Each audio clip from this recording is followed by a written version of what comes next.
এমন একজন দিনদার জীবনসঙ্গী গ্রহণ করেন, খুঁজে নেন যেন দুনিয়াটাকে আপনাকে জান্নাতের মতো বানিয়ে দেয়। তাকে দেখে যেন আপনার সব ক্লান্তি, আপনার সব চিন্তা ভাবনা যেন সব দূর হয়ে যায়।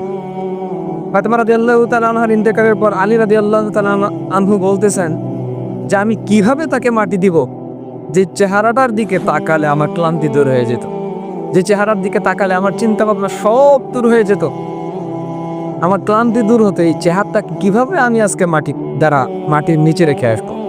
এই জন্য দুনিয়ার মধ্যে এমন দিনদার জীবনসঙ্গী খুঁজেন যেন দুনিয়াটাই জান্নাতের মতো হয়ে যায় আপনার। তার দিকে তাকালে যেন আপনার ক্লান্তি দূর হয়ে যায়, আপনার চিন্তা দূর হয়ে যায়, আপনি যেন ফ্রেশ মুক্ত থাকতে পারেন। সেই জন্য দিনদার জীবনসঙ্গী খুঁজেন। দিনদার জীবনসঙ্গীর দৌড় কোন পর্যন্ত জানেন? জান্নাত পর্যন্ত। আপনাকে জান্নাতে নিয়ে যাবে, টেনে নিয়ে যাবে জান্নাতে। আর দুনিয়ার মধ্যে যদি আপনি জীবনসঙ্গী খোঁজেন, এই জীবনসঙ্গীর দৌড় কি পর্যন্ত?